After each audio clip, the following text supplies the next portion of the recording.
Good Friday morning, everybody. It is finally Friday. It's July 28th, the final Friday of the month of July. Good morning, Chris Allen here on the Sam channel, Facebook, YouTube, Instagram, and Twitter, or X, excuse me, all sponsored by Ace Hardware Marketplace. We're still going to call it Twitter, right? We're not going to call it X. Well, I guess eventually we will. But anyway. So yesterday ended up being one of the hottest days of the year, and we, alluded to that fact with yesterday morning's podcast. The official high at the Bowling Green Airport was 96. 96, which was 6 degrees above the average of 90, but not a record. You know what the record for yesterday is, or was? 108. 108. And that was set back in 1930. Again, I referenced 1930, I believe, yesterday's podcast or the day before.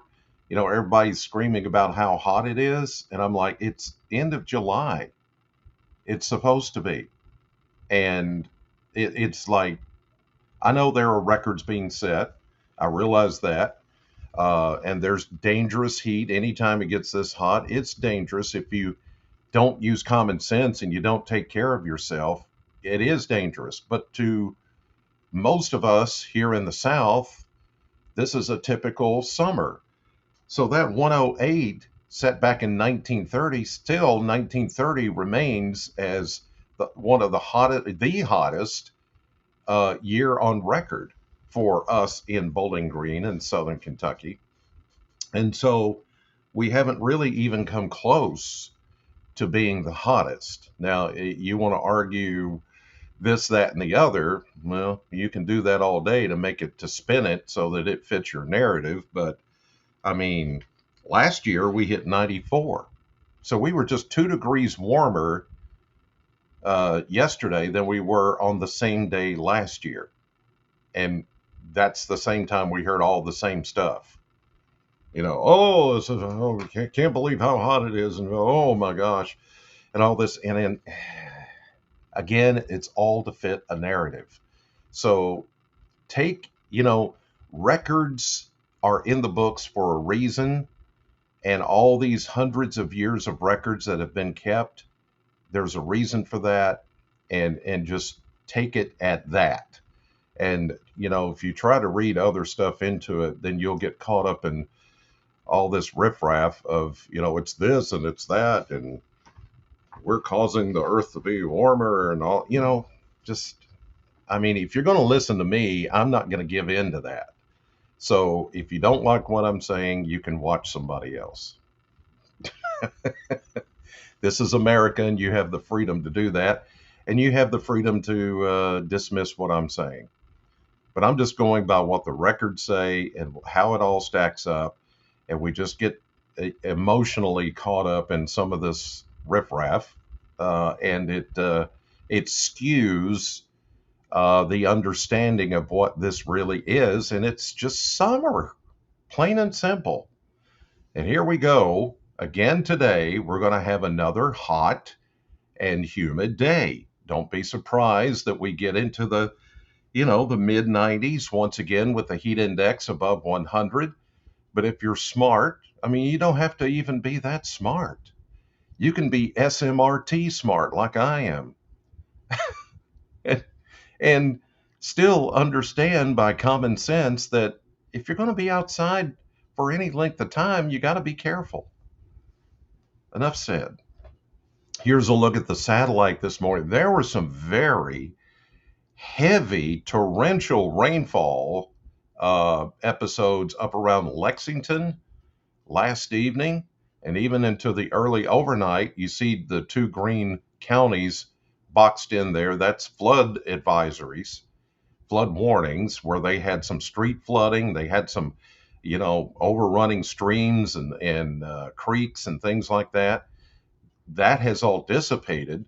But you see some of those clouds pushing our direction. It's moving kind of backwards, it looks like. It's moving south and west toward us, we may see some of those clouds, but the thing that I'm curious about is that, excuse me, all those little clusters of showers and thunderstorms yesterday up there in Lexington may throw out some little boundaries that will come our direction, get heated up today, and they could cause some rainy clusters, of thunderstorm activity. Although the chance is not all that high, it is a possibility. So I just want you to know that because it is it is one of those situations where it's going to be an any place, any time scenario for these clusters of showers and thunderstorms to pop up. But the chance of that happening is not very big. But I want you to know that it is a possibility and keep that in mind. Now, the heat advisory, like yesterday, is going to continue today.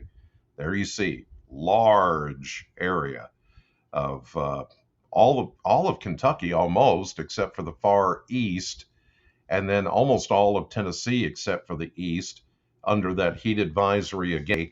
We think it will come down tonight and tomorrow because we do have a cold front approaching. I'll show you that, and some better rain chances, along with some less humid air that is going to come in for the latter half of the weekend and into the beginning of next week.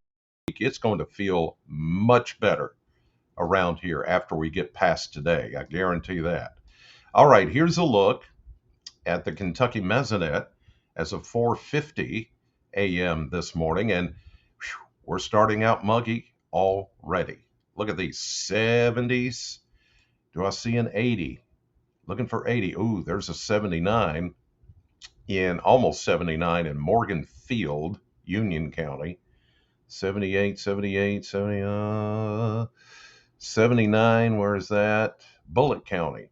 Okay. Oh, there's an 80. Oldham County, LaGrange, the town that has the train runs right through the middle of it. I was just up there Saturday.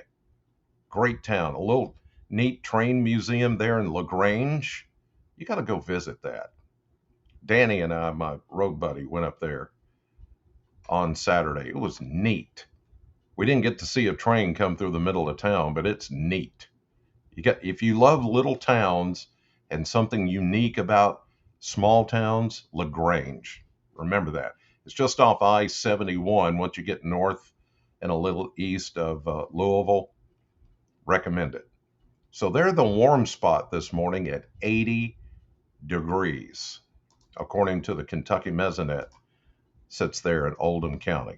All right, let's get on to the weather at hand and take a look at the 10-day blender. The blender, of course, has been kind of pushing, as I mentioned it would, some of these numbers too high. And it doesn't take into account all the rain that we've had before, doesn't take into account cloud cover. Yesterday we didn't have any. And even without cloud cover or without rain, we made it to 96. It wasn't 98. So again, shave off 2 to 3 degrees from what you're seeing right here.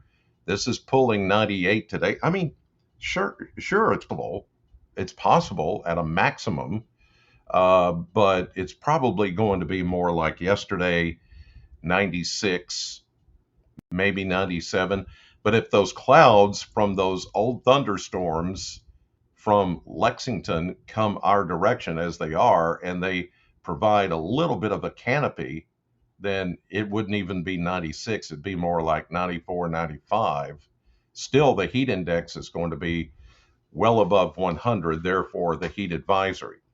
Now they're going with the blenders going with 97 tomorrow, maybe more like 93, 94. Then the cold front showers come in, and then for Sunday we go, I think it's going to be right about 90, maybe even 89. And you see the cooler air, somewhat cooler, but certainly less humid air as we begin the new week and the final day of July, which is Monday. Then we get into the first several days of August, and we're going to be upper 80s to low 90s, which is exactly where we ought to be on average for this time of the year. All of that talk about record breaking heat is going to be gone. So, again, just, take some of that. I get it. There's some people that are just not going to pay attention. And I guess that's what those words of caution are for. But for those of us who have lived it, experienced it, understand it, this is nothing new. Okay. It's the end of July, beginning of August. Let's see if we can find some rain. So we move the model here along, and I do think that what the model is not picking up on here today, even though it's picking up on some of these, waves as they come through to the north of us, I still think that there's a boundary probably headed our way this afternoon, which the models are not picking up on. Remember, I told you that the models have a very hard time picking up on old boundaries and seeing what could develop later. It may not happen, but I'm leaving in that possibility that we could see something brew up this afternoon, given daytime heating and leftover boundaries that are pushing southwest toward us that could start something. Okay, just keep that in mind, even though it's not officially in the forecast. So we get these impulses that continue to move along and into our area. This is more of the cold front that will be pushing in as we get into Saturday. Now, Saturday will start hot and humid, and then we start to see a line of decaying showers and thunderstorms try to work in here. Actually, some of these could start tomorrow morning and dissipate. And then as we get into Saturday night and Sunday, here come the more explosive rounds of showers and thunderstorms. And these will be associated with the cold front. And some of those could become severe. They could be heavy rainers. They could be those more like a downburst type situation where storms build, they collapse over a small area, like a 2 mile wide area, and they just collapse. And when they collapse, heavy rain, just a soaker, and potential wind damage because all the wind and the rain all comes down in one spot all at once. And that's what we could see as we get into Saturday evening and into early Sunday. So again, this is going to be one of those situations where we just see that take place. And then after that is when the cold front comes through and things begin to quiet down for the rest of the weekend. Oops. I hope I had that up there. Anyway, let's move on. Run time. Let me go to the maps, and this will show you as well. So if I skipped over that, I apologize. Here we go with all these little boundaries and all these little things you can't see that are in the air. Yes, high pressure is in control, but here comes our system from the north, making its inbound approach. This is this afternoon into this evening.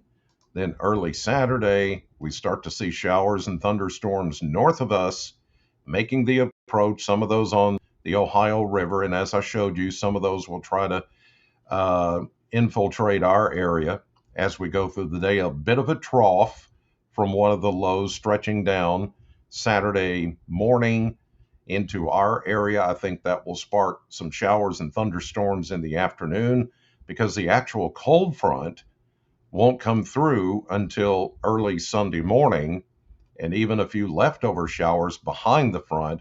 But the good news is that by Monday, this Canadian high pressure takes over, but there's instability again with some of the heat and some of these old boundaries along the frontal boundary itself that may spark some showers out in the plains. But I think for us, we may be just about done with that activity until about Tuesday. There could be some leftover showers. We'll get the backlash here around the high pressure ridge.